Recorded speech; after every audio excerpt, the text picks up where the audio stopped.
सत्कार योग साध संगत जी, राधा स्वामी जी, क्या आपने कभी सुना है कि बाबा नानक मजनू के टीले पर भी गया था? और अगर गया था तो आखिर वहां जाने का क्या कारण था? आज की इस साखी में हम इस अद्भुत घटना का वर्णन करेंगे।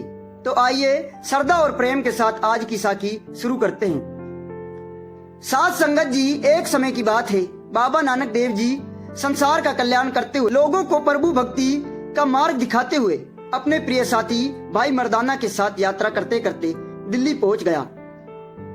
उस समय दिल्ली के उत्तरी भाग में एक ऊंचा टीला था।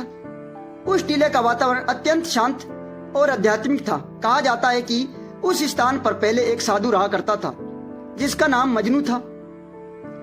उसी साधु के नाम पर उस स्थान का नाम पड़ा मजनू का टीला। उस टीले के पास से यमुना नदी बहती थी। वहां हरियाली छाई रहती थी, पेड़ों की ठंडी छाया, पक्षियों की मधुर चहचहाट, हवा की शीतल लहरें उस स्थान को मानो स्वर्ग जैसा सुंदर बना देती थी। जब बाबा नानक देव जी पानीपत की ओर से यात्रा करते हुए उस टीले के पास पहुंचा तो भाई मर्दाना उस स्थान की सुंदरता देखकर मंत्रमग्न हो गया। उन्होंने हाथ जोड़कर विनम्रता से कहा, गुरुजी, ये स्थान कितना मनमोहन है, यहाँ कितनी शांति है, ऐसा लगता है जैसे हम स्वर्ग लोक में आ गए हों।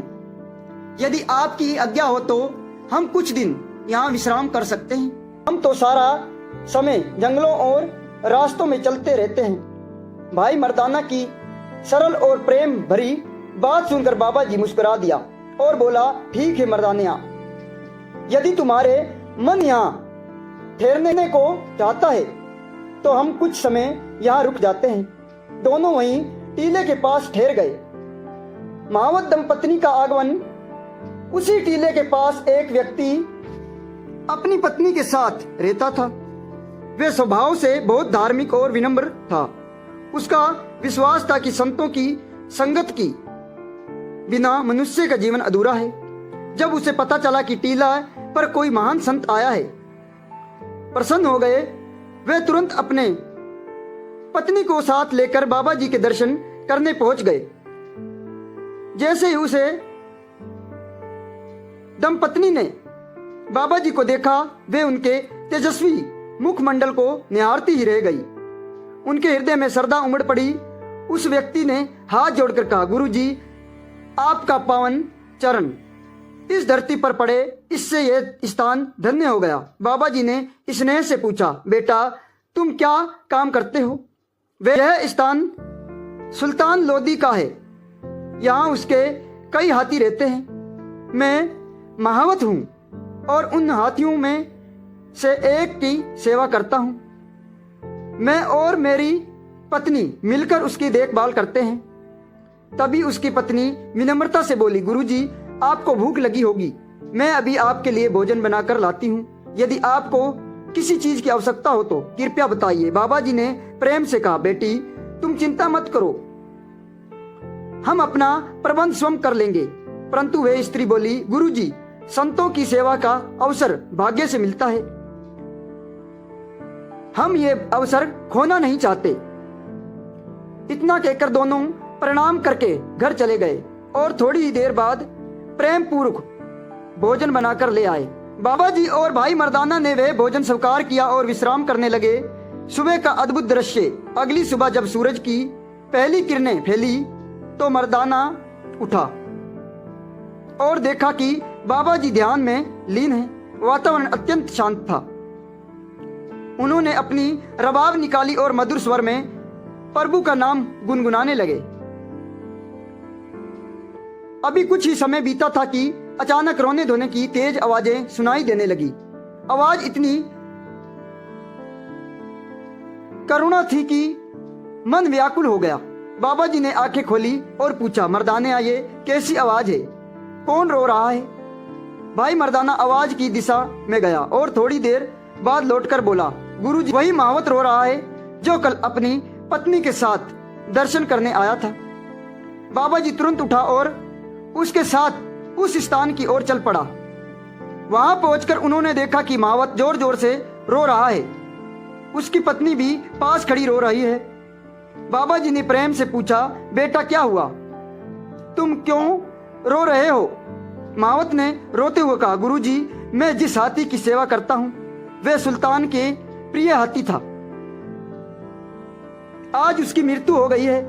अब राजा हमें दोष देगा कि हमने उसके ठीक देखभाल नहीं की, और अगर उसने हमें काम से निकाल दिया तो हमारा गुजारा कैसे होगा? हम भूखे मर जाएंगे। यह कहकर वे फिर फूट फूट कर रोने लगे। गुरुजी की करुणा, बाबा जी के हृदय अत्यंत दयालु था। वे किसी का दुख नहीं देख सकता था। उन्होंने स्नेह से कहा, बेटा, मृत्यु तो सबको एक दिन आनी है, इसमें रोने की क्या बात है? राजा के पास धन की कमी नहीं है, वह दूसरा हाथी ले लेगा। मावत बोला, गुरुजी, हाथी तो राजा ले लेगा, पर हमारा क्या होगा? काम से निकाल दिया तो हमारा परिवार कैसे जिएगा? उनकी करुणा स्थिति देखकर बाबा जी बोले, अगर तुम्हारे हाथी फिर से जीवित हो जाए तो क्या तुम रोना बंद कर दोगे? मावत चौंक गया। उसने आश्चर्य से पूछा, गुरुजी, क्या कोई मरकर भी जीवित हो सकता है? बाबा जी शांत स्वर में बोला, जीवन देने वाला भी वही परमात्मा है और जीवन लेने वाला भी वही परमात्मा है। उसी की इच्छा से सब कुछ होता है। मावत के मन में आशा की किरण जागी। उसने हाथ जोड़कर कहा, गुरुजी, आप पूर्ण संत हैं, कृपया करके हमारे ऊपर दया कीजिए, चमत्कार। बाबा जी ने कहा, जाओ, हाथी के माथे पर हाथ फेरो और उसके कान में वही शब्द कहो जो मैं तुम्हें बताता हूं। मावत ने वैसे ही किया। जैसे ही उसने प्रेम और विश्वास के साथ वे शब्द हाथी के कान में कहा, अचानक आश्चर्यजनक घटना हुई। मरा हुआ हाथी धीरे धीरे उठकर खड़ा हो गया। यह दृश्य देखकर वे वहां उपस्थित लोग स्तंभ रह गए, अचंभित रहे। सभी के मुख से एक साथ निकला, वाह, ये तो अद्भुत चमत्कार है। लोग बाबा जी के गुणगान करने लगे। यह समाचार पूरे नगर में फैल गया कि एक महान संत ने मरे हुए हाथी को जीवित कर दिया है। सुल्तान तक खबर पहुंची। उधर सुल्तान लोदी अपने दरबार में बैठा था।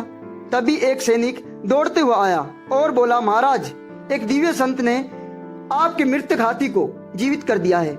राजा ने आश्चर्य से कहा, यह कैसे संभव है? जो मर जाता है वह वापस कैसे जीवित हो सकता है? सैनिक बोले, महाराज, ये सत्य है, मैंने अपनी आंखों से देखा है। राजा ने सत्य जानने के लिए अपने वेद और सैनिकों को भेजा। जब वेद ने हाथी को जीवित देखा तो वे चकित रह गया। उसने लौटकर राजा से कहा, महाराज, ये बात सत्य है, हाथी सचमुच जीवित है। अब राजा स्वयं देखने चल पड़ा। राजा जब वहां पहुंचा तो उसने बाबा जी को देखा। उसने तेज और शांति को देखकर वह प्रभावित हो गया। उसने हाथ जोड़कर कहा, गुरुजी, मैंने आपका चमत्कार के बारे में सुना है। क्या सचमुच आपने इस हाथी को जीवित किया है? बाबा जी ने आकाश की ओर देखकर कहा, राजन, जीवन देना और लेना केवल परमात्मा के हाथ में है। राजा बोला, मुझे आपकी बात समझ में नहीं आई। बाबा जी बोला, मनुष्य केवल प्रार्थना कर सकता है, दया करना या ना करना परमात्मा के हाथ में है। राजा को अभी भी विश्वास नहीं हुआ। उसने कहा, अगर आप फिर प्रार्थना करो, ये हाथी मर जाए तो क्या ये मर जाएगा? बाबा जी ने शांत स्वर में कहा, हम केवल प्रार्थना कर सकते हैं, निर्णय तो परमात्मा को होता है। फिर बाबा जी ने आंखें बंद कर प्रभु को याद किया। कुछ ही क्षणों बाद हाथी फिर से जमीन पर गिर पड़ा। वह निष्प्राण हो चुका था। राजा यह दृश्य देखकर स्तंभ रह गया। उसके मन का संदेह दूर हो गया। वह तुरंत बाबा जी के चरणों में झुक गया और बोला, गुरुजी, आप सचमुच महान संत हैं, मुझे क्षमा कीजिए, मैंने आपके ऊपर संदेह किया, शक किया। राजा ने जब ये चमत्कार अपनी आंखों से देखा तो वे हैरान रह गया। उसका घमंड टूट गया। वे तुरंत गुरु नानक देव जी के चरणों में झुक गया और बोला, गुरुजी, मुझे माफ कर दीजिए, मैंने आप पर शक किया। आप सच में बहुत बड़े महान संत हो। मैंने आज तक ऐसा चमत्कार कभी नहीं देखा। गुरुजी ने उसे प्यार से उठाया और कहा, राजन, इसमें मेरा कुछ नहीं, सब कुछ परमात्मा की मर्जी से होता है। इंसान कुछ नहीं कर सकता, हम तो बस उससे प्रार्थना करते हैं। राजा बोला, गुरुजी, अगर ऐसा है तो कृपया करके इस हाथी को फिर से जिंदा कर दीजिए। गुरुजी ने शांत आवाज में कहा, अब ऐसा नहीं हो सकता। राजा चौंक गया। क्यों गुरुजी? आपने इसे पहले जिंदा कर दिया और फिर मेरी बात पर यह मर गया, अब फिर क्यों नहीं जिंदा हो सकता? गुरुजी बोला, राजन, आत्मा किसी को जीवन देता है या लेता है तो वे उसका फैसला होता है। संत लोग उसके फैसले के खिलाफ नहीं जा सकते। हम सिर्फ दुआ कर सकते हैं, आदेश नहीं दे सकते। राजा ध्यान से सुन रहा था। गुरुजी ने समझाते हुए कहा, देखो राजन, लोहा लोहा ही होता है। अगर लोहे को आग में डालो तो वह लाल हो जाता है। उसी समय कोई भी उसे हाथ में नहीं पकड़ सकता, हाथ जल जाता है, लेकिन कुछ पल के लिए उसे पकड़ा जा सकता है। उसी तरह संत परमात्मा की भक्ति में रहते हैं। जब परमात्मा चाहे तभी कुछ होता है। राजा को बात समझ आने लगी। वे बोला, गुरुजी, मुझे समझ आ गया कि सब कुछ भगवान के हाथ में है, इंसान कुछ नहीं कर सकता। गुरुजी मुस्कुराया। महावत की चिंता। अब राजा वापस जाने लगा तो गुरुजी ने उसे आवाज दी, राजन, एक बात सुनो। राजा बोला, गुरुजी आदेश दीजिए। गुरुजी बोला, इस हाथी की मौत के बाद ये महावत बेरोजगार हो गया है, अब इसका परिवार कैसे चलेगा? राजा तुरंत बोला, गुरुजी, आप चिंता मत करो, मैं इसे दूसरा हाथी दे दूंगा, इसका काम नहीं छिनेगा। यह सुनकर महावत की खुशी का ठिकाना नहीं रहा। उसकी आंखों में आंसू आ गए, लेकिन इस बार दुख के नहीं, खुशी के आंसू थे। वह गुरुजी के चरणों में गिर गया और बोला, गुरुजी, आपकी दया से मेरा घर उजड़ने से बच गया, मैं आपके जीवन भर शुक्रिया करूंगा। गुरुजी ने उसे उठाया और कहा, शुक्रिया मेरा नहीं, परमात्मा का करो, वही सब कुछ करता है, वही सबकी सुनता है। संगत जी, संत महात्मा बिना कारण कहीं नहीं जा सकते। वे वहीं जाते हैं जहां किसी को उनकी जरूरत होती है। इस जगह भी गुरुजी इसलिए आया था ताकि उस महावत का दुख दूर हो सके और उसे भरोसा मिल सके कि परमात्मा हमेशा अपने भक्तों की मदद करता है। जब राजा वहां से जाने लगा तो उसका मन बदल चुका था। पहले वे शक में था, लेकिन अब उसका दिल में श्रद्धा भर गई थी। उसने पीछे मुड़कर फिर से गुरुजी की ओर देखा और मन ही मन सोचा, सच में यह साधारण मनुष्य नहीं है, इसमें जरूर कोई दिव्य शक्ति है। राजा धीरे धीरे अपने महल की ओर लौट रहा था, लेकिन उसके मन में गुरुजी की बातें गूंज रही थी। सब कुछ परमात्मा करता है, मनुष्य कुछ नहीं। महावत के मन में बदलाव। उधर महावत और उनकी पत्नी खुशी से झूम रहे थे। पहले वे डर से रो रहे थे, अब वे कृतज्ञ से रो रहे हैं। महावत बोला, गुरुजी, आज मुझे समझ आ गया कि सच्चा सहारा धन या नौकरी नहीं बल्कि भगवान है। अगर वे साथ हो तो कोई भी चिंता नहीं रहती।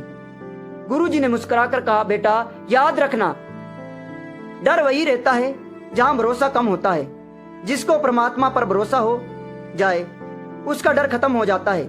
महावत ने हाथ जोड़कर कहा, गुरुजी, आज से मैं हमेशा भगवान का नाम लूंगा। जब सब शांत हो गया तो भाई मर्दाना ने प्यार से पूछा, गुरुजी, आप जहां भी जाते हो वहां किसी न किसी का भला हो जाता है, क्या यह सब पहले से तय होता है? गुरुजी बोला, मर्दानिया, परमात्मा सब जानता है। वे जानता है किसे कब सहारा चाहिए। वे संतों को वहीं भेजता है जहां किसी की पुकार पहुंचती है। भाई मर्दाना ने सिर झुका लिया। वाहे गुरु, तेरी माया अपार है। चलते चलते गुरुजी ने कहा, दुनिया में लोग चमत्कार देखने के पीछे भागते हैं, पर असली चमत्कार यह है कि इंसान का मन बदल जाए। जब मन बदल जाता है तो जीवन बदल जाता है।